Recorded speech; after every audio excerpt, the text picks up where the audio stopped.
5 apresenta Check-up no rádio.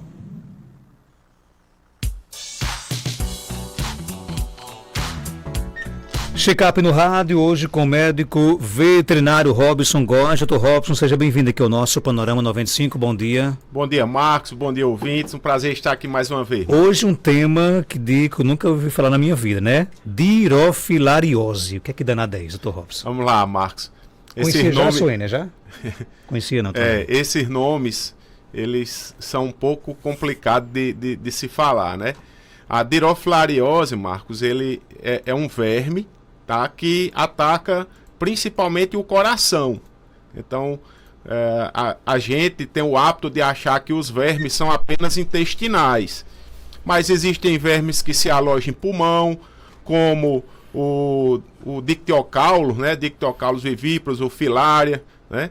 Aí temos vermes que atacam os rins, temos vermes que atacam o fígado, como a fascícula hepática. São vários que atacam vários órgãos do corpo. E esse, em especial, a dirofilária, ela tem predileção por atacar o coração. E ela é um nematóide, é um verme redondo. E ele, a partir, Marcos, de duas fêmeas, tá? Uma vez uma pessoa me perguntou isso, como era que conseguia diagnosticar a dirofilariose. Eu disse, olha, a gente consegue quando no organismo existe já a presença de mais de duas fêmeas e que elas estão em reprodução. Aí já acusa nos testes sorológicos, né, que a gente consegue detectar através de exames de sangue, né, com testes sorológicos, ou através de exames de imagem, onde muitas vezes com o ecocardiograma você consegue verificar, visualizar ali elas nas câmeras do coração. Então a dirofilariose, Marcos, uma coisa importante é que ela é uma zoonose. Ela é uma doença que não ataca apenas cães, gatos, guaxinins, animais silvestres. Ela é uma doença também que ataca o ser humano, o homem. E como é que ocorre a transmissão da dirofilariose, né? Na verdade da microfilária, tá? Que seria a forma aí transmissível, né? Para o ser humano, é através da picada de um mosquito, tá? Aí é apenas um mosquito que pica e que transmite a dirofilária? Não. Pode ser a muriçoca, tá? Que é o Culex quimifaciatus.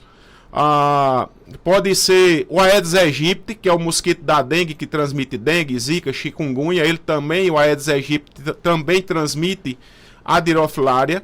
E os anofelinos, né? Que são uns tipos de mosquito também que sugam o sangue, né? São hematófagos. E ao sugar o sangue, eles se infectam com a microfilária, tá? Leva aí em torno de 10, 14 dias dentro do organismo do animal, fazendo as mutações, e o mosquito, né, após essas mutações que ocorrem dentro do mosquito de 10 a 14 dias, ele já está apto para transmitir esse verme, né, através quando ele vai sugar o sangue de um ser humano, transmitir para o ser humano. No ser humano, Marcos, uma coisa interessante é que o verme ele não tem predileção por atacar o coração. Ele, no ser humano, ele tem predileção por atacar o pulmão, fazendo uma lesão em forma de moeda, onde quando a pessoa vai fazer um raio-x, vê lá uma lesão em forma de moeda, que muitas vezes é confundida com um tumor, com um câncer. Tá? No ser humano, a sintomatologia maior é tosse, cansaço. Nos cães, as sintomatologias, cães e gatos, né? A sintomatologia vai ser uma tosse seca, pode ser cansaço, pode ser fadiga, o animal fica sem condições de se levantar, inapetência, né? Emagrecimento, tudo isso são sintomas que a dirofilariose pode causar nos animais, principalmente nos cães.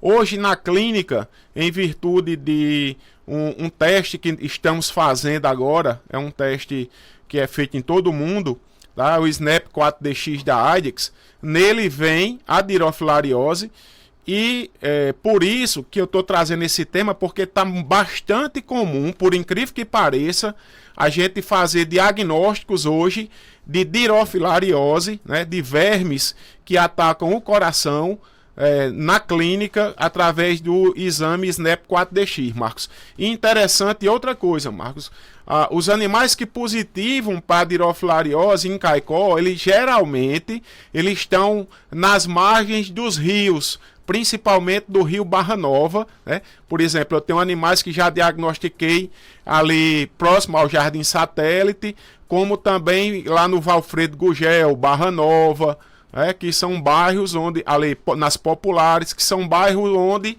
o rio, ele corta, tá? O rio aqui por trás da rádio, né? Então isso aí é importante. E recentemente apareceu no Recreio, um paciente do Recreio. Então a gente tem que se preocupar, porque é uma doença emergente, é uma doença que não era comum acontecer, mas agora a gente está visualizando bastante.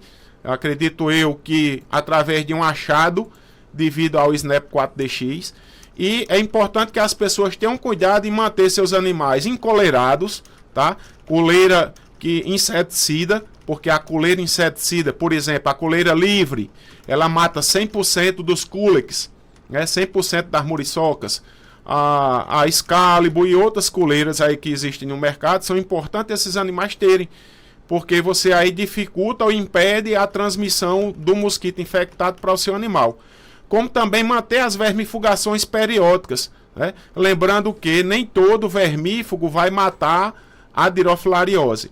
E o tratamento, Marcos, em virtude de uma bactéria que existe em conjunto, ela atua em simbiose com a dirofilária, a Wolbachia, ela é importante que você faça um tratamento bem feito e um tratamento muitas vezes longo, já que a droga específica para tratar dirofilariose não existe no Brasil, né? Ela é uma droga que só existe, né, nos Estados Unidos, né? Aqui nós não temos no Brasil a droga específica para tratar a dirofilária, mas fazemos tratamentos e conseguimos resolver esses quadros de infecção por dirofilariose. Dr. Robson, qual é o ciclo de vida do parasita responsável por essa doença e como é que os animais são infectados? Marcos, ele faz o ciclo normal, né, de verme. Aí você tem, ele põe os ovos, tá? Esses ovos... No animal? Não, ele põe no próprio animal, né?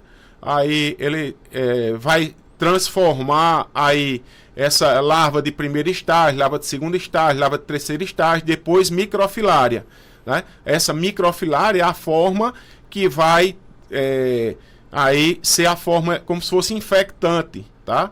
E consequentemente aí fazer a transmissão para os outros animais, tá? Para o mosquito e consequentemente do mosquito, e é necessário ter o vetor, né? O vetor é quem transmite a doença ou de um animal para outro, ou quem transmite a doença para o ser humano, né? Já que se trata de uma zoonose. E no caso, existem tratamentos eficazes? Existe o mais eficaz é esse que é americano, que é uma droga que ela é específica para tratar a doença. Porém, aqui no Brasil, nós fazemos tratamentos conservadores, né, que através de estudos que são feitos principalmente em Rio Grande do Sul, que são feitos no Rio, essa doença é uma doença de grandes centros, tá? É uma doença que para nós, apesar da gente ter uma temperatura quente, ela não é tão comum, é uma doença emergente. Então fazemos tratamentos conservadores e esses tratamentos ele tem bons resultados, fazendo com que após 90 dias que iniciou-se o tratamento, quando você faz um reteste desse animal, não é mais para apresentar a positividade da dirofilariose.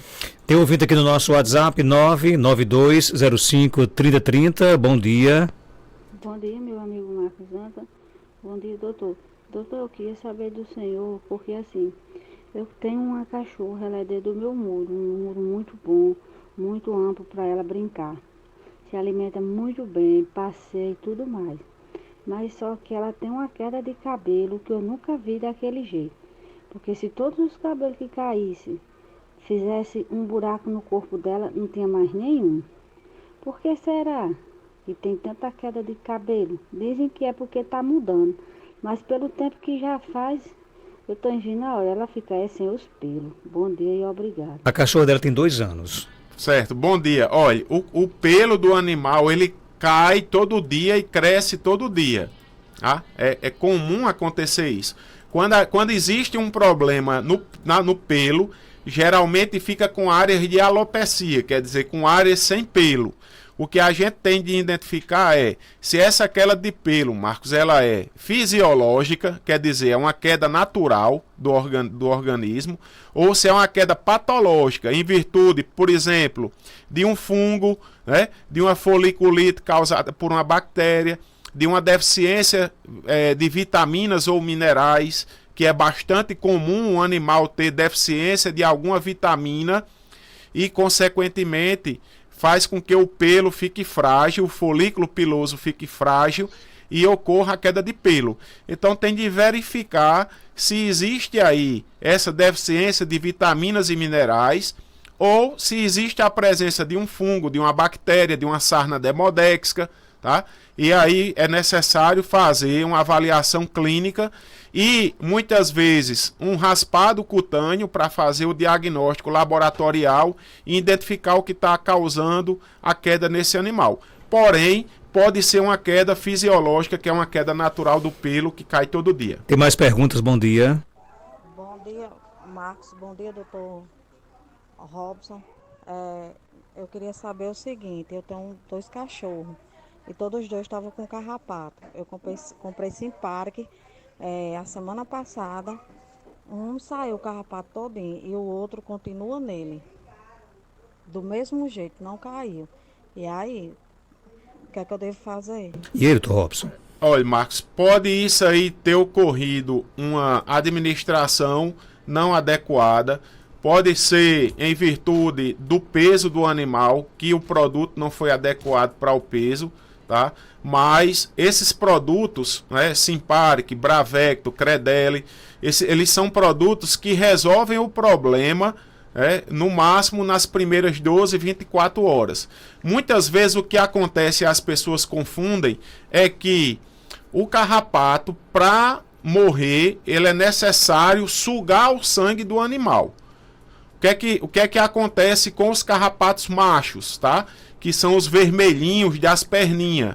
O pessoal acha que aquilo ali é a pulga. Não, aquilo é um carrapato macho. O carrapato macho, muitas vezes, ele não se alimenta tanto de sangue como a fêmea, né? Então, você vê ele ainda andando sob o animal e você ainda vê no ambiente eles andando. É necessário que ele suba, aquele vermelhinho eu estou falando, certo? É necessário que ele suba no animal, sugue o sangue do animal para poder entrar em contato com o produto e morrer. Se você estiver vendo o carrapatinho vermelho andando ainda no animal, possa ser que o produto esteja surtindo efeito, mas são os carrapatos que estão no ambiente que estão subindo nele, tá?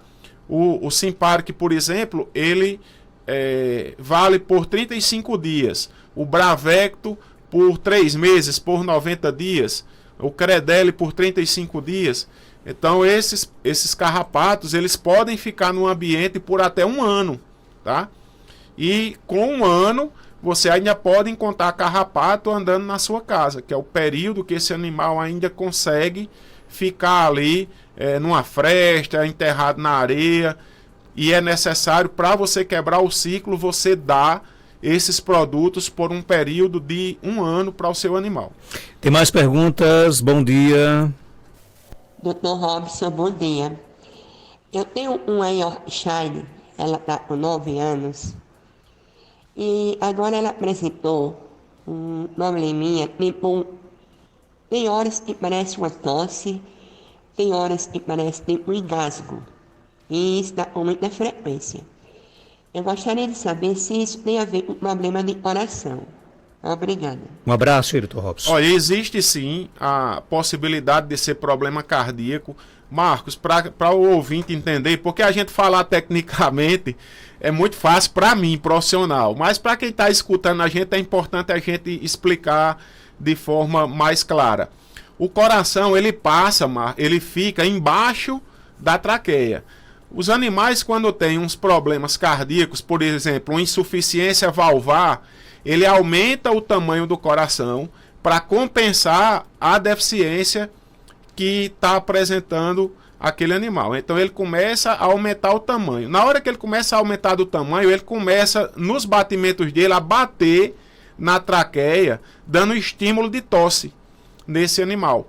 Isso é uma das possibilidades, tá? Como também existem outras possibilidades, se for um problema de uma insuficiência pulmonar, né, da válvula pulmonar, aí pode dar uma congestão. Tem várias possibilidades.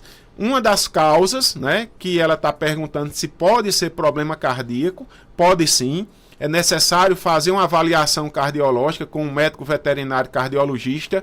Lá na clínica a gente traz o Dr. Hermano, que é um médico veterinário bem conceituado em Patos, né, ou quando ele não consegue vir, a gente indica para levar para Dr. Hermano em Patos, que ele possa fazer eletrocardiograma, que ele possa fazer um ecocardiograma, e muitas vezes é necessário fazer exame de imagem, como raio-x, para medir a silhueta cardíaca e verificar aí se existe ou não essa possibilidade. Mas também existem outras possibilidades, como problema de estenose de traqueia, né? As cartilagens, os anéis traqueais começam a ficar frágeis, dando esse problema de estreitamento e essas características também, sendo que tem outras características mais... outras características que não só essa tosse. É importante investigar para poder fechar um diagnóstico. Tem mais perguntas aqui no nosso WhatsApp. Bom dia. Bom dia. Eu queria fazer uma pergunta. Eu queria perguntar se o gato pode usar essa coleira. Eu tenho 2 gatos. Sim, meus gatos não saem para fora. Eles vivem dentro de casa. Precisa colocar essa coleira. E eu moro aqui perto do rio Siridó, aqui perto da Ponte Velha. Eu entendi o que ela está querendo saber, se pode usar a coleira que ela protege contra o Culex, né, que é a muriçoca, e contra o Aedes aegypti, que é o mosquito da dengue, em virtude da dirofilariose. A dirofilariose ela não é tão comum em gatos, né? Apesar dela, na literatura, a gente citar que existe dirofilária em felinos, ela não é tão comum, tá? Existem coleiras específicas para gatos, né? Existem no mercado essas coleiras, e as específicas para gato, ela pode ser usada assim sem menor problema. Tem mais pergunta aqui no nosso WhatsApp. Vamos lá, bom dia. Marcos Dantas, bom dia. Pergunta ao Dr. Robson se esse problema dá em gato também, e se existe uma coleira que a gente coloca em gatinho para evitar pulgas. Por favor, tenha um bom dia e obrigada. Existe sim, Marcos. Coincidiu a pergunta anterior, é praticamente a mesma pergunta dessa, tá? Existe sim coleiras específicas para gato, e essas coleiras também elas protegem contra pulgas os felinos, tá? Então a mesma coleira vai servir para as duas coisas. Tem mais pergunta aqui, bom dia. Bom dia, Marco Danto. Hoje é dia do veterinário, né?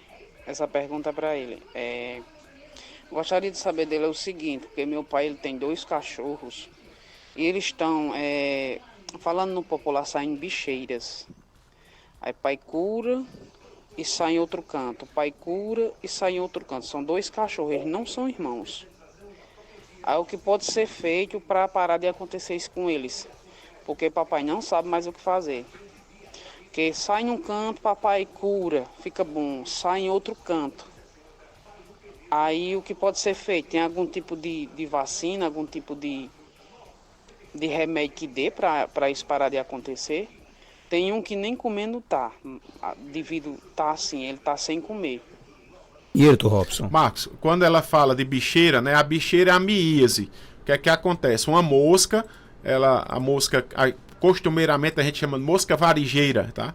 É uma mosca que ela põe os ovos dela nas lesões da pele, e essas moscas, os ovos, eles eclodem, passa para larva, né? Larva de primeiro estágio, segundo estágio, terceiro estágio, e depois para a pupa e ela voa, tá? Nessa fase aí, essas larvas, elas se alimentam de tecido, de sangue e de tecido ali que vai entrando em decomposição, tá? Causando aí seríssimas lesões nesses animais, podendo até infeccionar e levar o animal a um quadro infeccioso e à morte, tá? Para que essa mosca esteja pondo nesse animal, tem um atrativo para ela com sangue. Então eles provavelmente têm uma lesão na pele. Essas lesões, elas podem ser em virtude de uma sarna demodéxica, ela pode ser em virtude de uma dermatite que seja principalmente bacteriana, né? Ela pode ser em virtude de um calazar, tá? Então é necessário aí fazer vários exames nesses animais. Principalmente eu oriento fazer logo de cara o exame de calazar para descartar isso daí, já que muitas vezes a sarna demodéxica dá em animais que estão imunossuprimidos. Então é importante fazer esses exames para poder tratar de forma adequada, que seja um calazar, que seja uma sarna demodéxica, que seja uma infecção bacteriana, porque senão a mosca vai pôr e consequentemente vai causar a miíase, que vai ser a bicheira que ela fala. Então tratar só a bicheira vai resolver o problema temporariamente. Para fechar... Bom dia, doutor. Bom dia, Marcos Danta. Eu tenho uma cadela, 2 filhotes dela e um cachorro, que ele pegou carrapato, tupão no meu cachorro. Eu me mudei no mês de novembro para minha casa nova e ele veio de lá com muito carrapato da casa onde eu estava. E assim que eu cheguei, eu comprei um remédio que é, para mim, se eu não estou enganado, NestGuard, que é um comprimidinho. São 4 comprimidos para dar, parece que é 1 por semana.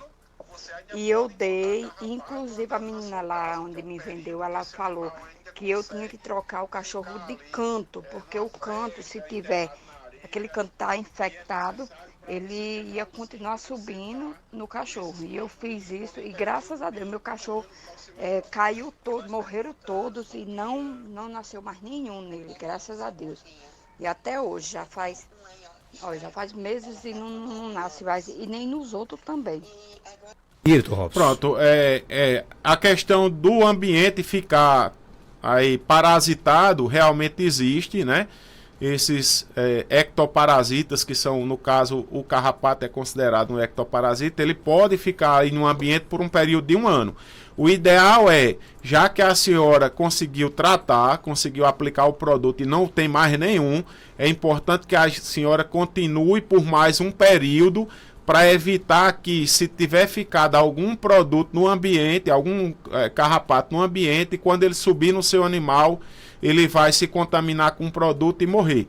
Então é importante que as pessoas entendam que tratar o carrapato, ele por um período, por aí 35 dias de proteção, muitas vezes o animal vai se carrapatar novamente, só é passar o período de validade do produto, que são 35 dias, existe a possibilidade do animal se contaminar novamente e continuar aí com esses carrapatos tão indesejáveis. Dr. Robson Góes, ele é médico veterinário, está na clínica Veteripet, na Rua Augusto Monteiro, 569, Centro de Caicó. Telefones 3421-1263, WhatsApp 99962-1907, o Instagram, @Veteripet. Algo mais? Marcos, agradecer às pessoas que nos seguem no Instagram e dizer que estamos à disposição para o que precisar. E a gente volta já após o nosso intervalo.